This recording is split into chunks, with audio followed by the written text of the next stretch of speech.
반갑습니다, 여러분. 1950년대 영국의 유명한 연예인 중에 맥크리디라고 하는 사람이 있었다고 합니다. 그를 추종하는 많은 팬들이 있었고, 그가 입을 열면 사람들이 웃었고, 그가 입을 열면 사람들이 울었습니다. 한 번은 어떤 목사 한 사람이 그를 찾아왔어요. 그리고 그에게 물었습니다. 당신에게 조언을 구하고 싶습니다. 당신은 사람들 앞에서 꾸며낸 이야기를 하고 나는 사람들 앞에서 진리를 말하는데 사람들이 당신의 말에는 열광하고 나의 말에는 시큰둥한 이유가 도대체 뭐라고 생각하십니까? 라고 물었습니다. 그러자 맥크리디가 잠시 생각을 하더니 대답을 했어요. 나는 꾸며낸 말을 사실처럼 말하고 목사님은 사실을 꾸며낸 말처럼 영혼 없이 말하기 때문에 그렇습니다. 라고 대답을 했다고 합니다. 사실을 아는 사람들에게는 그 말이 사실인가 아닌가가 더 중요하겠지만 사실을 알지 못하는 사람들에게는 전달하는 사람이 사실처럼 말하는가 그렇지 않은가 하는데 더 큰 비중을 둘 수밖에는 없을 겁니다. 제가 생각하기에는 여기에 바로 현대인들의 함정이 있습니다. 절대를 믿지 않고 객관적인 사실보다는 어떤 주관적인 감정이나 혹은 취향에 더 비중을 두고 있는 현대인들은 그것이 사실인가 하는 것보다 그것이 사실처럼 들리는가 하는 것에 더 무게를 두게 되죠. 그러니까 사실에 근거한 그 뉴스를 듣기보다는 듣기에 솔깃한 가짜 뉴스에 오히려 더 관심을 가지게 되고 성경을 바로 가르치는 설교보다는 오히려 듣기에 좋고 마음에 와닿는 설교를 사람들은 더 선호하게 됩니다. 사람들은 이 해석의 다양성이 진리의 절대성과 상충된다고 생각해요. 그렇기 때문에 해석의 다양성을 인정하는 사람들의 입장에서는 진리가 절대적으로 존재한다고 여기지 말아야 된다고 생각을 하고 그렇게 절대적인 진리가 없다고 생각하는 그 경우에 있어서는 사실은 내게 듣기에 좋은 말인가 하는 것이 더 의미가 있고 중요하다고 생각을 하게 됩니다. 조금만 더 설명을 드릴게요. 현대 사회에서 유능한 세일즈맨은 자기가 파는 물건에 대해서 확신을 가지고 있는 사람이 아니라 사람들로 하여금 그 물건에 대해서 확신을 가지게 만들 수 있는 사람입니다. 그러니까 최고의 세일즈맨은 그 물건에 대해서 얼마나 확신을 가지고 있는가 하는 건 별로 중요한 문제가 아니에요. 다른 사람들로 하여금 그 물건에 대해서 확신을 가지도록 만들어서 구매 충동을 일으키고 사게 만들면 그 사람이 가장 유능한 세일즈맨이 되는 거죠. 제가 지난 5월 달에도 한국에 가서 좀 놀라는 거는 뭐 갈 때마다 놀라는 거긴 하지만 every other channel 이 홈쇼핑이 나오더라고요.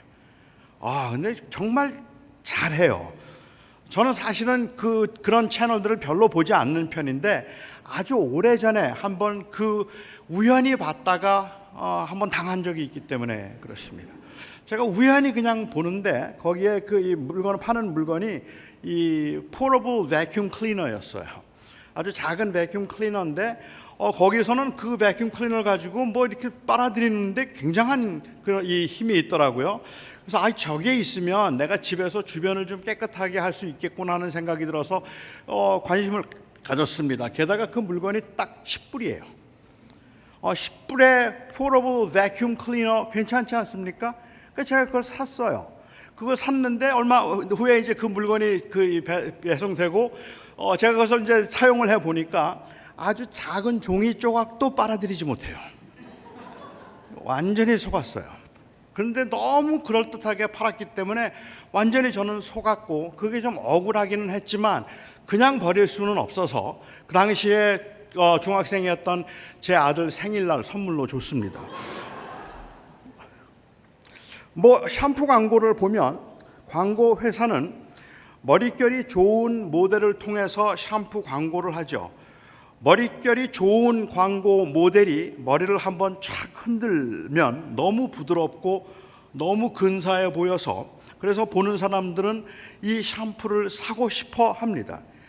그 모델이 샴푸를 써서 머릿결이 그렇게 좋다고 좋아진 것이라고 말할 수도 없고, 어쩌면 그 모델은 이 샴푸를 쓰고 있지 않을 수도 있지만, 그렇지만 구매자들에게 그건 그렇게 중요한 게 아닌 겁니다. 이 모델의 역할은 이 샴푸를 통해서 자기가 사용해 본 결과 어떤 효과가 있었는가 하는 것을 말해주는 것이 아니라 사람들로 하여금 그냥 사고 싶다, 나도 저런 머릿결을 갖고 싶다라는 생각, 구매 충동을 느끼게만 해주면 그러면 그로서는 역할을 다한 셈이 되는 거죠. 광고 모델은 자기가 광고하는 상품에 대해서 확신을 가지고 있는 사람이 아니라 다른 사람들로 하여금 그 상품에 대해서 확신을 갖도록 만드는 사람들입니다. 그러니까 광고 모델이 사람들로 하여금 그 상품을 사도록 광고하고 자신은 그 물건을 사용하지 않는다고 해서 그 광고 모델이 진실하지 않다고 생각하는 사람은 아무도 없어요. 이미 그의 역할은 그것이라고 알고 있기 때문에 그런 겁니다. 만약 그렇다면 설교나 전도는 어떻습니까? 좋은 전도자 아니면 좋은 설교자가 다른 사람들로 하여금 자기가 전하는 것을 믿게 만드는 사람이라고 그렇게 말해도 괜찮겠습니까?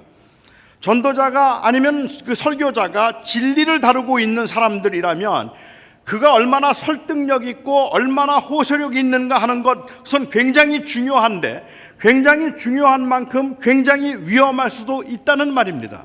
그러니까는 사실은 그 설교를 다른 사람들로 하여금 설교를 설득력 있게 말해서 들을 수 있게 만든다면 그것으로 좋은 설교자라고 말하는 것은 어찌 생각하면 그것은 굉장히 위험한 합리화에 빠질 수 있다는 말이죠. 그가 전하는 것이 진리가 아니라면 말입니다. 만일 그가 전하는 것이 진리가 아니라면 다른 사람들을 설득할 수 있는 그 능력은 중요한 만큼 그만큼 위험한 것이죠. 1992년 10월 28일 날 주님이 재림하신다고 집 팔고 땅 팔고 교회에 모여서 주님의 재림을 기다리자고 했던 다미선교회 이장림 목사를 여러분 혹시 기억하십니까? 당시 이장림 목사가 주님의 재림이 10월 28일이라고 해서 그 많은 따라다니는 많은 사람들이 집을 팔고 땅을 팔고 그리고 교회에 모여서 주님의 재림을 그날 기다렸습니다. 그런데 이장림 목사는 그때 엄청나게 큰 집을 샀어요. 자기는 큰 집을 사면서 다른 사람들에게 집 사는 거 별로 중요하지 않고 의미가 없는 일이니까 주님을 위해서 오히려 헌신하자고 말했던 그 말은 명백한 사기임에 틀림이 없습니다. 사람을 지극히 비이성적으로 만들 수 있는 그러한 그 종교적 그 심리가 인간에게 있음을 알고 있기는 하지만 집도 팔고 땅도 팔 수 있도록 사람들의 마음을 움직일 수 있었던 이 이장림 씨의 호소력은 정말로 대단하다는 생각이 듭니다. 저에게는 그 호소력이 없어요. 저희 교인들은 땅 판 사람도 없었고 집 판 사람도 없었습니다. 대동강 물을 팔 수 있었던 이 장사꾼 봉이 김선달 같은 사람이라고 말할 수도 있겠는데, 그렇게 아주 탁월한 능력과 설득력이 있는 사람이라고 할지라도 우리는 그 사람을 좋은 설교자 혹은 좋은 전도자라고 말해서는 안 될 것입니다. 우리는 그런 사람들을 사기꾼이라고 말해야 합니다. 그는 자기가 믿고 있는 진리를 말한 사람이 아니기 때문에 그렇습니다. 설득력 있게 말하고 사람들의 마음을 움직일 수 있었지만 하지만 그는 진실로 그가 전하는 말을 믿고 있지 않았기 때문에 그렇죠.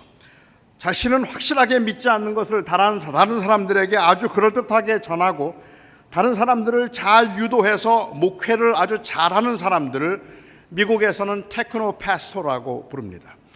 아마 이 말을 그냥 직역하자면 목회 기술자라고 그렇게 직역할 수도 있을 것 같아요. 아주 목회를 탁월하게 잘하죠. 교회 크게 성장하죠. 설교하는 말마다 영향력이 있고 다른 사람들의 마음을 움직일 수 있어서 모든 사람들이 감동을 받고 그리고 그 많은 사람들이 헌신하고 투자해서 굉장히 그 엄청난 사역들을 이루기도 하는 겁니다.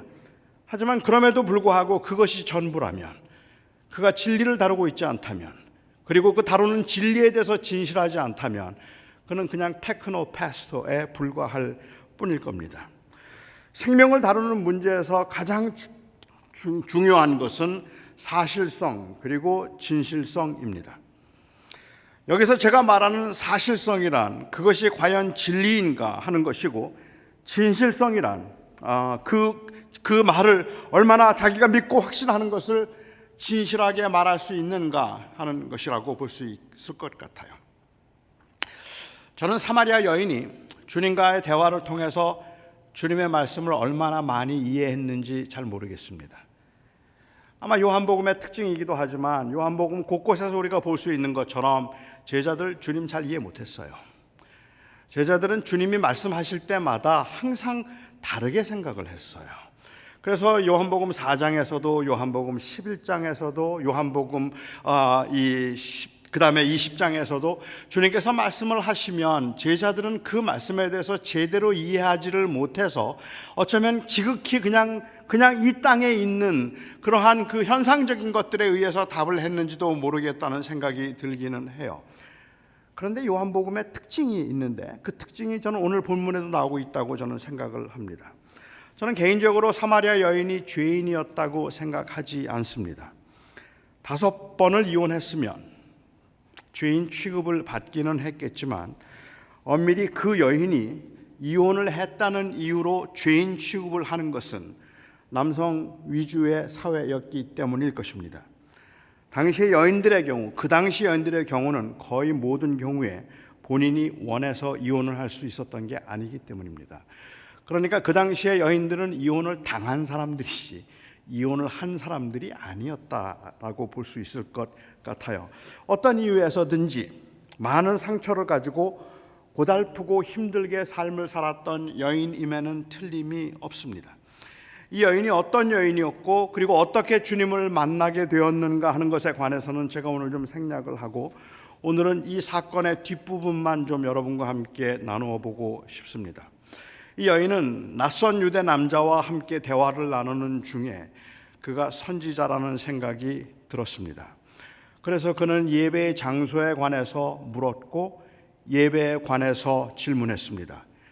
그 남자는 말하기를 하나님은 영이시라서 이 산에서 예배할 것도 아니고 예루살렘에서 예배할 것도 아니라 오직 신령과 진리로 하나님 앞에 예배해야 한다고 말씀하셨습니다. 너무도 당연한 말이고 너무 마음에 와닿는 말이었어요. 그래서 그 여인은 그 유대 남자에게 대답하죠. 메시아가 오시면 이 모든 것을 다 아주 상세하게 알려주실 것입니다 라고 그렇게 대답을 했어요. 모든 것을 메시아가 오시면 알게 될 것입니다 라고 대답했고, 왜냐하면 주님이 아직 메시아라고 말씀하지 않으셨으니까.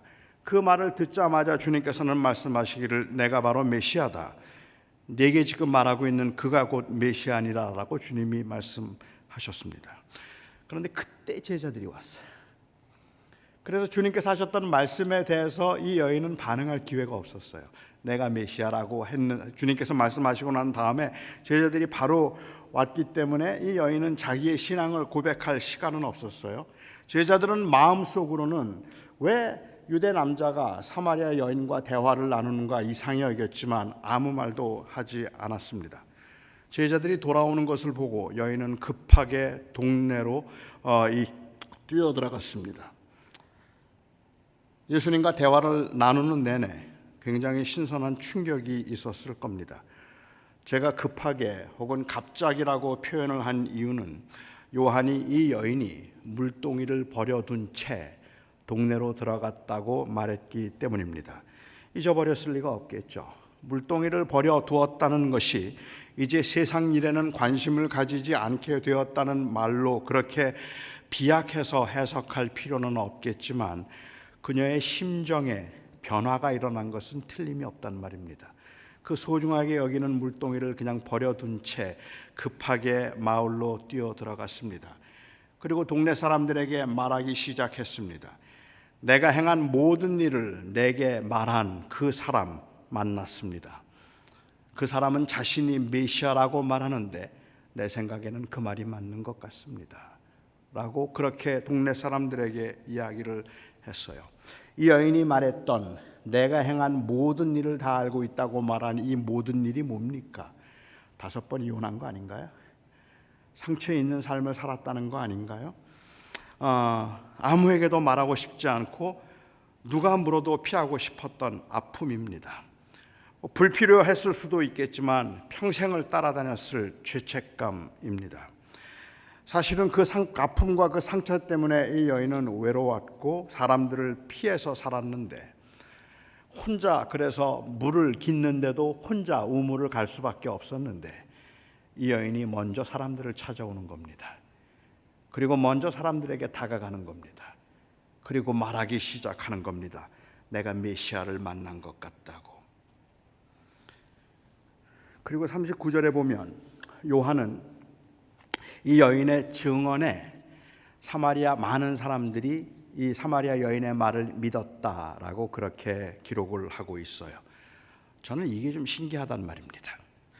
어떻게 이렇게 쉽게 사람들이 믿을 수 있단 말입니까? 아니, 이들이 예수를 믿었다는 말은 도대체 무슨 말입니까? 사마리아 여인의 과거를 다 알아맞힌 사람, 예배에 관해서 전에 들어본 적이 없는 그러한 심오한 말을 해준 사람을 만난 그가 메시아 같다고 말한다고 해서 마을 사람들이 그 예수를 어떻게 믿을 수 있겠느냐는 말입니다. 이게 신기하지 않습니까? 한 번도 본 적도 없고 한 번도 들은 적도 없이 여인의 증언만으로 사람들이 예수를 믿었다면 도대체 그 사람들은 뭘 믿었다는 말일까요? 이 여인이 예수님에 대해서 뭘 얼마나 알았길래, 무슨 말을 했길래 사람들이 그들이 예수를 믿었더라라고 요한이 증언하고 있는 걸까요? 이게 도대체 가능한 일입니까?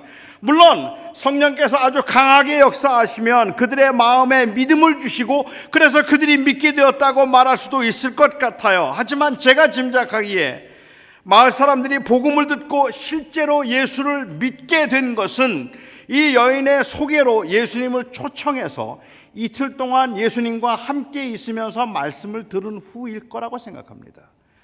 그러니까 그들이 진정으로 예수 그리스도에 대해서 믿음을 갖게 된 것은 말씀을, 예수님을 통해서 말씀을 들었을 때, 그때라고 생각을 한다는 말이죠.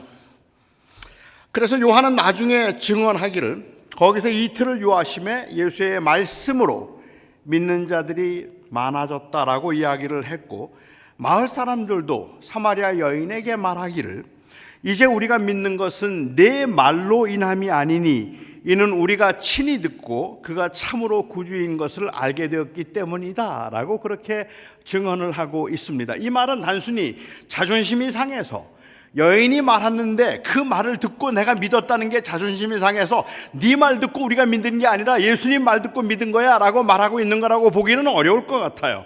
오히려 그 여인의 말을 듣고 예수님에게 찾아갔잖아요. 그리고 그들이 예수님의 말씀을 듣고 믿게 되었다면 결국 그들이 말하고 있는 내가 내 말 때문에 내가 믿은 게 아니라 예수님을 통해서 직접 그를 보고 직접 그에게서 말씀을 듣고 믿었다고 말하는 것은 실제로 그들이 예수님이 누구인가 하는 것과 예수님이 우리를 위해서 무엇을 해주시는 분인가 하는 것을 믿어서 그 주님의 제자가 될 수 있었던 것은 그들도 주님과 인격적인 만남이 있었기 때문이라는 겁니다. 그렇다면 이 여인들이, 아니 그 마을 사람들이 사마리아 이 여인의 말을 듣고 예수를 믿었다는 말은 무슨 말일까? 이 말은 결국은 예수 그리스도가 하신 말씀의 사실성을 믿었다는 게 아니라 여인이 하고 있는 말의 진실성을 믿었다는 말입니다. 여인이 말하고 있는 건 지금 장난이 아니에요. 이건 진실한 거예요. 그 진실성이 그들에게 와 닿았다라는 말로 볼 수 있을 것 같아요. 제가 오늘 주목해 보고 싶은 것은 바로 마을 사람들을 예수님께 인도할 수 있었던 이 여인의 변화입니다. 이미 말씀드렸던 것처럼 5번 이혼을 하고 사람을 만나는 게 부담스러워서 낮에 혼자 물을 길러 와야 했다면 그 여인은 마음에 깊은 상처와 아픔이 있었던 사람이었는데, 아니면 스스로 외로움을 택한 사람이라고 말할 수도 있겠는데, 본문에는 나와 있지 않습니다만은 상황을 짐작해서 행간을 한번 각색해 보자면 이렇게 될 것 같아요. 아마 마을 사람들은 이 여인의 열정적인 모습을 한 번도 본 적이 없을 겁니다. 사람들에게 너무 많이 속았고 배신과 미움을 당하기도 하면서 버겁게 살다 보면 사는 게 재미가 없어집니다. 사람들을 만나는 게 시시해집니다. 살면서 너무 버거운 일들을 많이 당하고 사람들과의 관계에서 상처를 많이 받다 보면 우리도 모르는 사이에 우리는 마음을 닫게 되죠. 그리고 사람들과 별로 대화를 나누거나 아니면 서로 이야기를 나누고 싶어 하지 않게 됩니다. 그냥 혼자 있고 싶어지죠. 모든 게 다 귀찮고 다 시큰둥했습니다. 긴 시간 동안의 고난을 겪었던 이 여인은 웃음도 잃어버렸고 눈물도 메말랐고 하고 싶은 일도 관심 있는 일도 없었습니다. 그냥 주변에 있는 사람들이 그 여인을 보기에는 그런 여인이었을 겁니다. 그랬던 여인이 물동이도 내버려 둔 채 마을로 뛰어들어왔습니다. 그리고는 먼저 사람들을 찾아가서 말을 걸기 시작합니다. 아주 특별한 사람을 만났다고, 자신이 메시아라고 하는데 정말 그런 것 같다고 예수님을 소개합니다. 얼굴은 상기되어 있었고 목소리에는 흥분됨이 역력했습니다. 그동안의 힘든 여정에 사실도 사실이 아닌 것처럼 늘 영혼 없이 말하던 이 여인이 남들이 보지 못한 기가 막힌 것을 본양 들떠서 조금 전에 경험한 것을 이야기하기 시작합니다. 이 여인이 이랬던 적은 단 한 번도 없었습니다. 이 여인은 자기가 듣고 본 것을 너무 사실인 것처럼 말하기 때문에 그 여인이 없는 말을 꾸며내고 있다고 생각하지 않았고 정말 특별한 사람이 왔구나 생각해서 사람들은 우물가로 갈 수 있게 되었습니다. 평소에 편견을 가지고 있었더라도 동네 사람들은 이 여인의 말에서 진심을 느꼈기 때문입니다. 아직 그 여인이 하는 말이 사실인지는 확인되지 않았지만 사실인가를 확인해야 될 이 과정이 남아있기는 하지만 사람들의 마음을 움직여서 주님께 나아갈 수 있도록 한 것은 여인의 말과 행동에서 느껴지는 진실함이었습니다. 그리고 그 여인이 할 수 있는 것은 거기까지였습니다. 저는 이게 전도자의 모습이고 이게 전도자의 사명이라고 생각합니다. 이 여인에게는 동네 사람들을 만나서 동네 사람들이 그가 만난 예수님이 메시아라는 것을 증명할 책임이 없었습니다. 아니, 증명할 능력도 이 여인에게는 없었습니다. 그럴 만한 지식도 없었습니다. 그들이 신자가 된 것은 결국은 예수님과의 인격적인 만남을 통해서였지만 그 만남을 위해서 사람들의 마음을 움직여 예수님을 찾아가도록 만들었던 것은 그 여인의 말이 사실인가 아닌가 하는 것을 증명할 수 있었기 때문이 아니라 그 여인이 하는 말이 너무 진실했기 때문입니다. 너무 진실했기 때문에 그 말을 듣고 찾아갈 수 있었다는 말이죠. 저는 신천지가 사입이라고 확신합니다. 저는 여호와의 증인이 성경의 가르침을 심각하게 왜곡했다고 믿습니다. 하지만 그들이 사실이 아닌 것을 너무 사실인 것처럼 확신에 차서 말하는 것이 두렵습니다. 사람의 마음에 감동을 주는 것은 그 말의 사실 여부가 아니라 그 말을 하고 있는 사람들의 진실성이기 때문에 그렇습니다. 그래서 저는 그들이 하는 전도가 무서울 정도로, 두려울 정도로 그들에게는 열정이 가득 차 있습니다.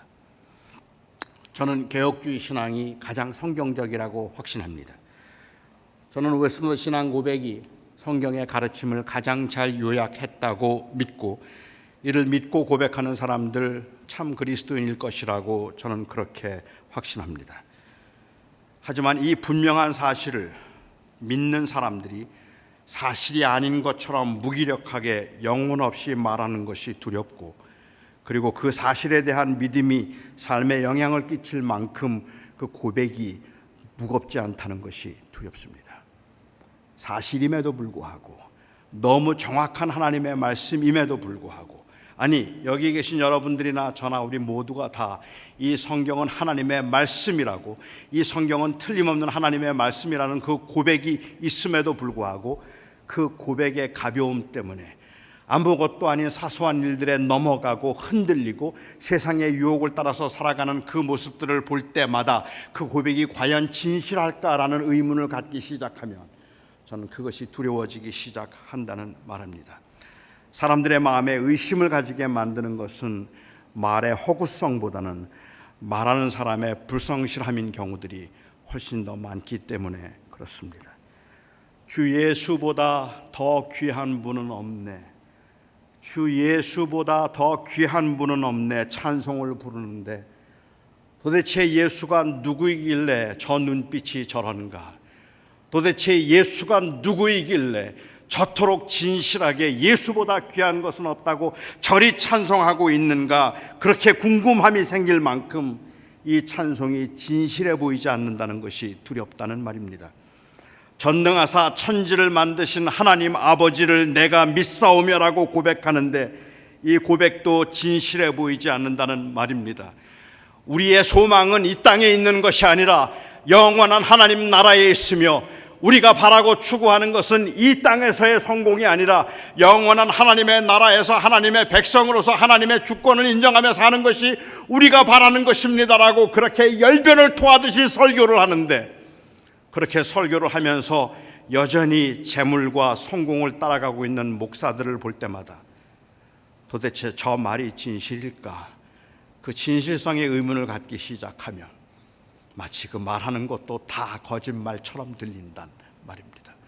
그러니까 그것이 사실이라 할지라도 그 사실을 말하는 사람이 이 사실을 사실로 믿어서 진실하게 말할 때 비로소 이것이 힘이 생기는 법인데, 너무 분명한 사실을 말하고 있는데도 불구하고 그것을 내가 사실로 믿고 있지 않으면서 그냥 영혼 없이 말할 때 사람들의 마음에는 감동을 주기보다는 오히려 의문과 의심을 갖게 만든다는 말입니다. 예수님께서 한 번은 그런 말씀을 하셨죠. 돼지에게 진주를 던지지 말며 개에게 거룩한 것을 주지 말라 말씀하셨습니다. 우리는 종종 이 진주에게 돼지를 던지지 말라는 말씀이 영적 분별력에 관한 말씀일 거라고 생각을 합니다. 그래서 귀한 하나님의 말씀, 이 진리를 잘 다루는데, 이 진리를 잘 다루기 위해서 돼지에게는 진주를 주지 말아라. 왜냐하면 돼지가 그것을 밟을 것이기 때문에 그렇다라고 생각을 이야기를 하기도 합니다. 하지만 제가 생각할 때는 이 말씀은 영적 분별력에 관한 말씀이 아니라 제자도에 관한 말씀일 거라고 생각합니다. 마태복음이 그렇게 논리적으로 순서적으로 기록된 것은 물론 아니지만, 특별히 산상수훈의 경우에는 적어도 영적 분별력에 관한 말씀이라면 그 7장에서도 끝부분에 말씀하셨어야 돼요. 너희는 이 거짓 선지자를 조심하라고 말씀하시면서 영적 분별력을 말씀하셨다면 그때 말씀하셨으면 좋았을 텐데, 오히려 7장 1절 2절에서 너희는 사람을 비판하지 말라, 내가 비판한 대로 비판을 받을 것이다 라고 말씀을 하시고, 내 눈에 있는 들보는 보지 못하면서 남의 눈에 있는 티를 보느냐, 그 말씀을 하시고 돼지에게 진주를 던지지 말라라고 말씀하셨다면, 그렇다면 이 말은 우리가 선뜻 쉽게 누가 돼지인가를 잘 분별해야 된다는 뜻은 아니라고 생각을 합니다. 우리는 전도를 하면서 돼지에게 진주를 던지지 말라고 하셨기 때문에 이 귀중한 복음을 함부로 밟히지 않기 위해서 돼지를 잘 분별해야 되는 건 아니잖아요. 그런 건 아니겠죠. 저는 초등학교 5학년 때 처음 교회를 나갔는데요, 교회가 너무 재밌었어요. 하루도 빼놓지 않고, 아니죠, 일주일에 한 사흘은 교회를 간 것 같아요. 수요일도 가고 금요일도 가고 주일도 가고 교회가 너무 좋았어요. 그렇게 교회를 잘 다니다가 초등학교 6학년 때 교회에서 쫓겨났습니다. 목사님 아들을 때렸어요. 저는 딱 한 대 때렸는데, 그런데 이가 부러졌어요. 그리고 사모님이 너무 놀라셔서 학교에 찾아오시고, 그리고 저에게 제가 좀 잘못했다고 용서를 구해야 되는데 아주 교만하게 걔가 먼저 그래서 내가 때려서 이가 부러진 거라고 그렇게만 우기는 모습을 보고 너무 괘씸하셨는지 다시는 교회 나오지 말라 그러시더라고요. 그래서 제가 교회를 떠났습니다. 그 다음부터 모든 교인들은 위선자예요. 다 거짓말장이라고 생각했고 교회 다니는 사람도 다 엉터리라고 생각을 했는데, 제가 고등학교 1학년 때 제 동생이 다시 저에게 전도를 했어요. 교회 가자는 거예요. 제가 안 간다 그랬더니 교회 가자 그래요. 교회 가자고 해서 제가, 제 동생이 아끼는 예수님 사진이 방에 하나 걸려 있었거든요, 액자가. 근데 제 동생이 교회를 가자고 하길래 제가 그 방에 들어가서 그 사진에다 침을 뱉었습니다. 그러면서 그러면서 제 동생에게 만일 한 번만 더 교회 가자 그러면 저거 다 부셔버린다. 나한테 교회 가지 말라, 가자는 말 하지 마. 그때 만일 제 동생이 마음속에 생각하기를 저건 돼지다, 돼지에게 진주를 던지지 말라고 하셨는데 전도했더니 예수님 사진에 침 뱉었네, 전도했더니 예수님 사진을 깨뜨리려 그러네, 저건 돼지다. 만일 그렇게 생각했더라면 지금 제가 여기에 없습니다. 그런데 꾸준히 저를 교회로 인도했고 그러지 말고 한 번만 가자는 이야기를 수없이 해서 결국은 제가 교회를 가게 되었던 거죠. 예수님께서 말씀하시는 돼지에게 진주를 던지지 말라는 말씀은 단순히 누가 돼지인가를 구별해서 받을 사람에게만 전하라는 이야기를 하고 있는 게 아닙니다. 저는 조금 전에도 이것은 제자도에 관한 말씀이라고 생각했습니다. 다시 말하면 돼지가 진주를 밟는 것은 당연한 겁니다. 돼지가 진주를 밟는 것은 당연한 건데 밟히지 않도록 하기 위해서 가져야 되는 책임은 밟은 돼지에게 있는 것이 아니라, 개에게 있는 것이 아니라 그것을 그렇게 함부로 다룬 사람에게 있다는 말입니다. 제가 다르게 한번 표현을 해볼까요? 저는 옛날에 탁구를 너무 좋아했습니다. 탁구를 좋아해서 탁구에 아주 미쳤던 적이 있는데 그 당시에 제가 제일 좋아했던 선수가 유남규라는 선수입니다. 혹시 여러분도 아시는 분이 계신지 모르겠어요. 유남규 선수를 저는 굉장히 좋아했어요. 3년 전에 제가 수원의 한 교회 집회를 갔더니 거기에 집사님이더라고요. 제가 집사님께 탁구 라켓 하나만 달라 그랬더니 나중에 주겠다고, 아직까지 못 받았는데, 그런데 제가 너무 좋아해서, 제가 너무 좋아한다는 걸 알고 유남규 선수가 자기가 사용하던 라켓을 주었다고 한번 가정해보죠. 제가 가장 좋아하는 선수인데 자기가 가장 아끼는 라켓을 저에게 선물로 줬어요. 저는 그것을 받으면 뛸 듯이 기뻤습니다.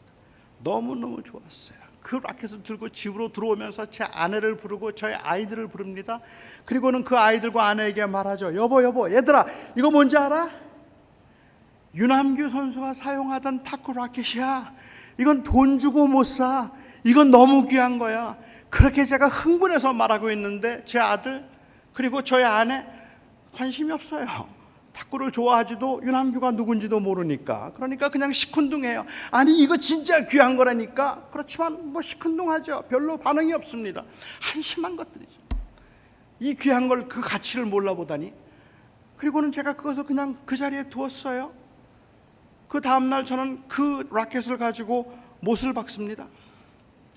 어느 날은 그걸로 부채질을 해요. 어느 날은 그것 가지고 안마를 해요. 어느 날은 그것 가지고 파리도 잡아요. 그리고 어느 날 제가 집에 들어가 봤더니 제 아내가 그 라켓 위에다가 커피잔을 올려놨어요.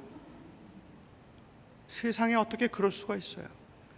유남규 선수가 사용하던 그 라켓 위에다가 커피잔을 올려놓다니 도대체가 가치를 모르는 이 돼지 같은 인간인 것 같다고 막 제가 화를 내고 흥분을 합니다. 자, 여러분에게 한번 여쭤볼게요. 누구 잘못입니까?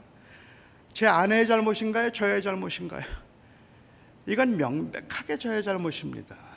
제가 만일 제 아내는 제가 그것 가지고 파리 잡는 거 봤어요. 제가 그것 가지고 이 부채질하는 것도 봤고 그것 가지고 못 박는 것도 봤어요. 그러니까 커피잔 올려놔도 되는 줄 알았단 말입니다. 제가 만일 그것을 소중하게 여겨서 서재 위에 올려놓고 아침에 들어가면서 한번 보고 나가면서 한번 보고 꺼내서 또 닦아보고 또 닦아보고 그리고 그것을 우아하게 매일 아침 쳐다봤다면 제 아내 절대로 그 위에 커피잔 올려놓지 못합니다.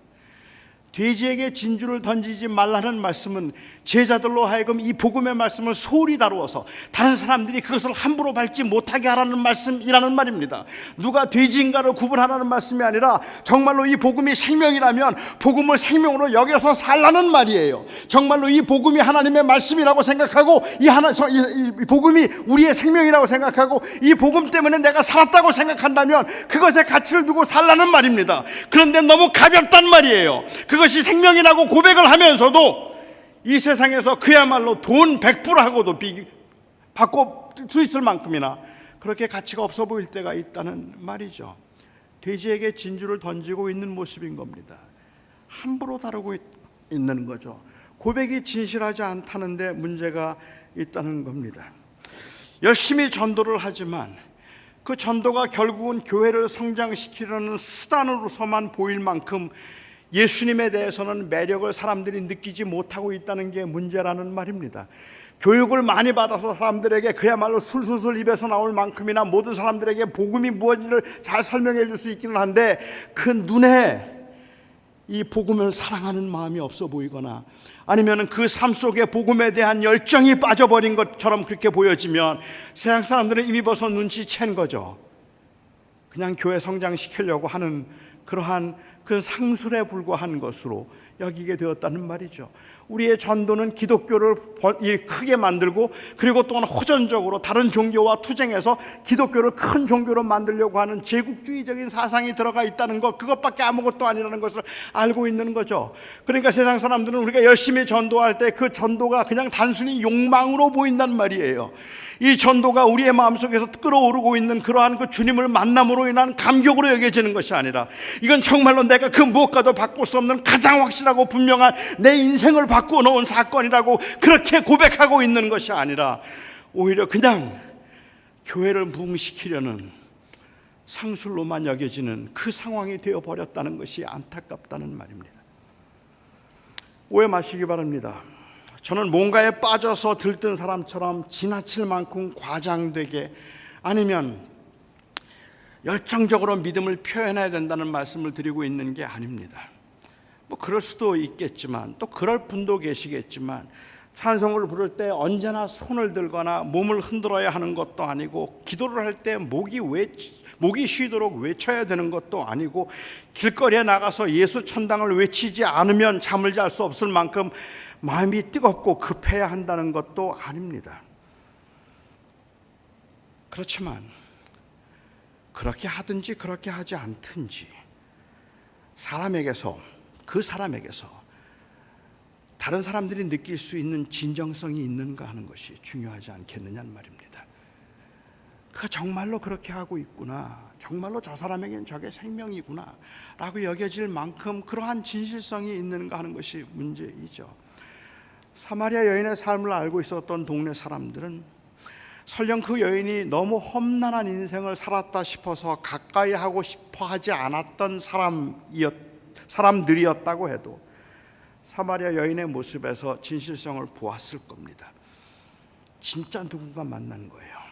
그래서 그들은 우물가로 찾아갈 수 있었던 거고 예수님을 청할 수 있었던 것입니다. 전도는 사람들로 하여금 우리의 말을 믿게 만드는 게 아닙니다.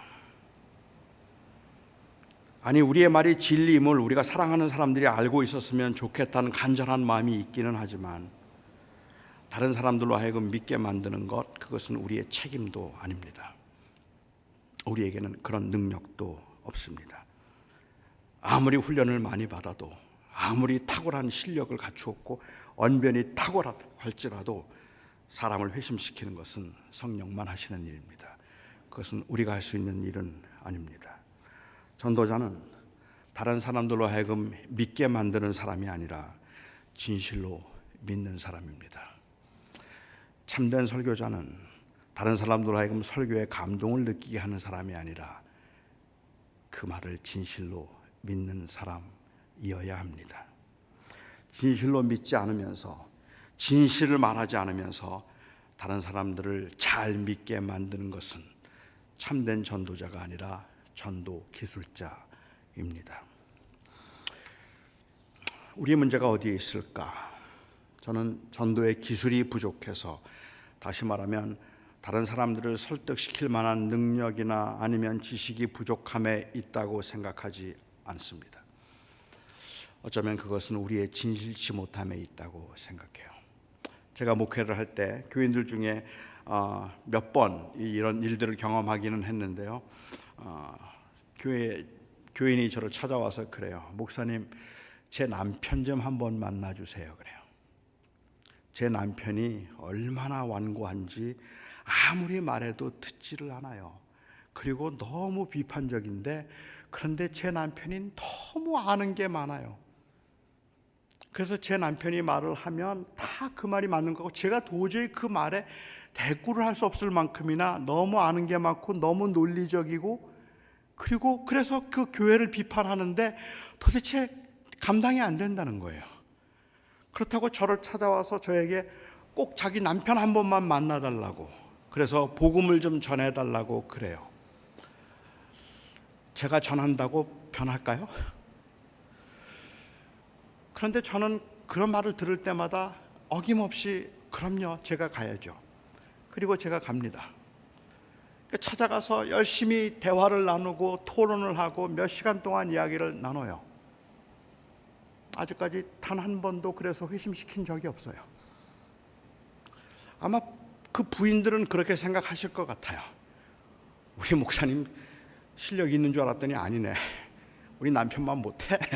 우리 남편을 그 변화시키지 못해 라고 이야기할지도 모르겠어요. 만약에 그것이 두려웠다면 저는 못 갈 겁니다. 할 수 있는 만큼 피해야 되겠죠. 그런데 제가 생각할 때 제게 주신 사명은 그 사람을 변화시키는 게 아니라 그 사람에게 제가 믿고 있는 것을 전해주는 거라고 저는 생각했어요. 믿든지 믿지 않든지 결국은 제가 전하는 말에 얼마나 진실함이 있을까 하는 것이 저의 사명일 뿐이고, 그리고 정말로 그 영혼을 사랑하는 마음으로 성실하게 할 수만 있다면 그게 제 사명이지만, 제가 만약 그래서 그 사람을 변화시킬 수 있다고 생각하면 우선은 변화시키지 못하면 낙심할 것이고 변화시키면 교만해질 겁니다. 그런데 그건 제 일이 아니에요. 제가 하는 일은 그냥 진실로 믿는 거예요. 그리고 진실로 그것을 전하는 것이라고 생각합니다.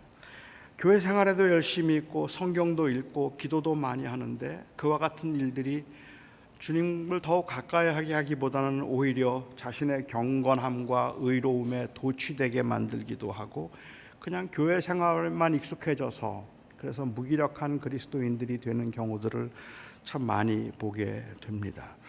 어디에 문제가 있을까? 저는 어쩌면 어디에선가 예수 그리스도를 놓쳤다고 생각을 합니다.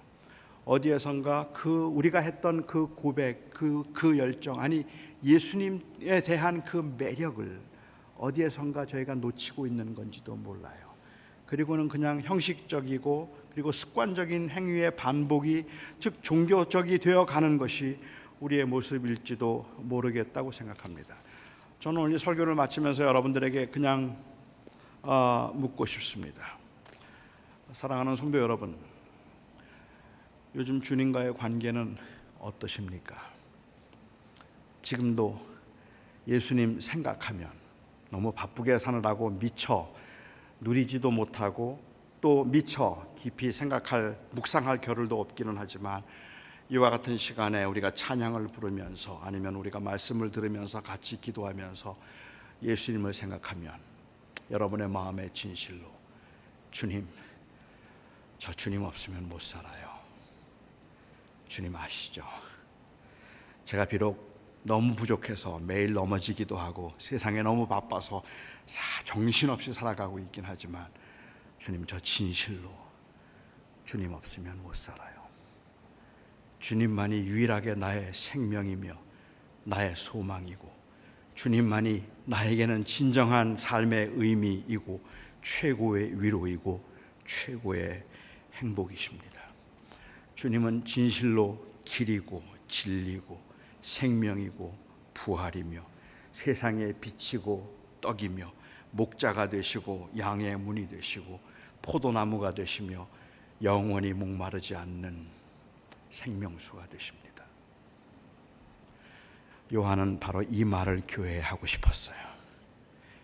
요한은 요한복음을 기록할 당시에 이미 교회가 세워지고 30여 년의 시간이 흐르고 난 다음에 교인들이 점점 무기력해져 가고 교회는 점점 제도화되어 가고 사람들의 그 삶 속에서는 그냥 그 하나의 그 조직 안에서 조직원으로서 종교인이 되어가는 모습을 보면서 요한이 마지막 요한복음을 통해서 그가 하고 싶었던 말은, 여러분, 제자들은 비록 부족했지만 연약했지만 주님 잘 몰랐지만 그들의 고백은 진실했습니다. 그래서 예수 그리스도는 양의 문이시며 예수 그리스도는 포도나무이시며 예수 그리스도는 부활이요 생명이시고 길이시며 예수 그리스도가 바로 이 우리의 생명의 떡이 되시며 또한 목자가 되시고 그리고 영원히 목마르지 않는 생명수가 되십니다. 그가 우리가 믿는 예수입니다. 여러분, 정말 교회가 회복해야 될 것은 저는 이 고백이라고 생각합니다. 이제 코로나 시대를 지나면서 교회가 회복되기 위해서 다시 열심히 으쌰으쌰해서 훈련하는 것, 전도하는 것 다 굉장히 중요하다고 생각해요. 하지만 이 모든 것을 가능하게 만드는 우리의 진실한 고백을 우리는 오늘 이 밤에 함께 느껴볼 수 있기를 바랍니다. 기도하죠. 어쩌면 그렇게 긴 기도, 어쩌면 그렇게 큰 소리로 부르짖는 기도가 아니더라도, 아니 그렇게 해도 괜찮아요. 너무 답답하고 힘들면 부르짖어야죠. 하지만 어쩌면 오늘 그냥 우리가 입술을 열어서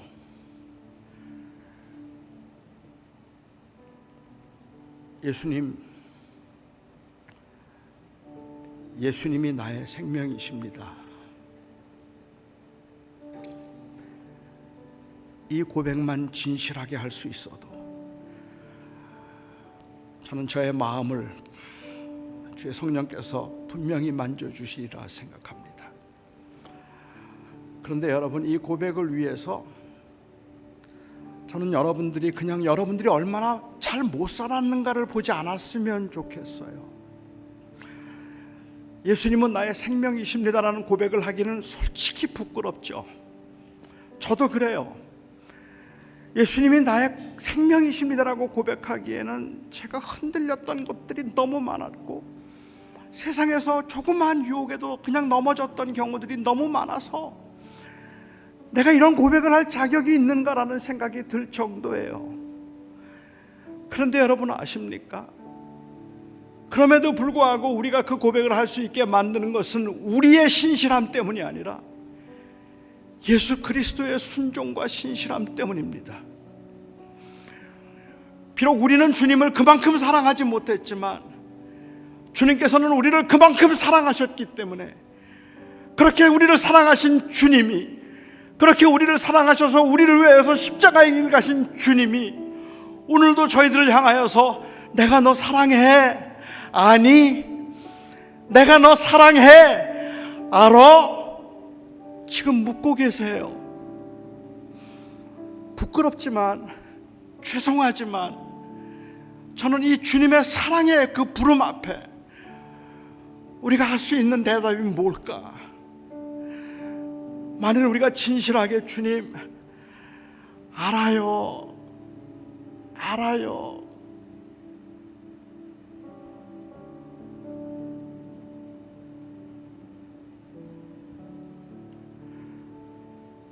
주님은 그 고백을 듣고 싶어 하실 것 같아요.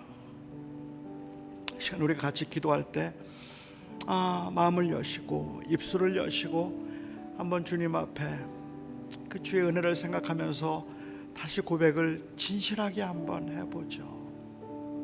주님, 저를 사랑해 주셔서 감사합니다. 저 주님 없이 못 삽니다. 우리 함께 여러분의 말로 각자 하나님 앞에 여러분의 믿음을 고백하시기 바랍니다. 같이 기도하도록 하겠습니다. 사랑하는 나의 아버지 하나님, 저희들의 부족함과 연약함으로 인하여 저는 이런 설교를 할 만한 자격이 있을까 싶을 만큼이나 많이 흔들리고 넘어지고 그리고 부족하기 이를 데 없습니다. 아버지 하나님이여, 그럼에도 오늘 내가 주를 사랑한다 고백할 수 있으면 하나님이여, 진실로 주님 아니면 아무것도 없기 때문입니다. 주님 없이도 살 것처럼 살기는 했지만 아버지 하나님이여, 주님 없이는 아무것도 할 수가 없는 것이 저희들의 모습입니다. 사랑하는 나의 아버지 하나님, 오늘도 이곳에 모인 사랑하는 성도들을 주께서 위로하시고 주께서 그들을 부르셔서 우리가 하나님의 그 부르심 앞에 진실하게 반응할 수 있게 하여 주시옵소서. 은혜가 아니면 살 길이 없습니다.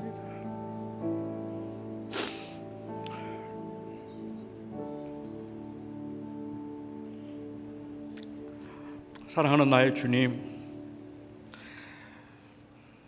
주님이 저를 아십니다. 진실하자고 이렇게 설교를 하고 있지만 제가 얼마나 형편없는 자인지 주님이 아십니다. 눈앞에 보이는 조그마한 유혹 앞에서도 그냥 속절없이 흔들리고 무너져 버렸던 것이 저의 모습입니다. 그런데 주님, 그렇게 흔들리고 넘어지는 제 모습이 너무 답답할 만큼, 아니 너무 화가 날 만큼 정말 진심으로 주님을 사랑하며 살고 싶습니다. 오늘 이 자리에 함께한 사랑하는 성도들의 삶을 제가 다 알지 못하지만 주님이 아십니다. 어떻게 살았는지, 또 어떻게 살고 싶은지, 무엇이 힘들게 만드는지, 무엇이 분노하게 만드는지, 무엇이 외롭게 만드는지 주님이 다 아십니다. 그런데 주님, 이 모든 것들 위해 여기 함께한 사랑하는 성도들이 우리를 향한 주님의 그 사랑에 진심으로 반응하고 싶어 합니다. 오늘도 그 반응으로 기도하고 오늘도 그 반응으로 찬양할 때, 오 나의 사랑하는 아버지 하나님, 오늘도 사랑하는 성도들의 마음을 만져주시옵소서. 위로하여 주시고 주님께서 싸매 주시고, 그리고 주님께서 회복시켜 주시옵소서. 예수님의 이름으로 기도하옵나이다.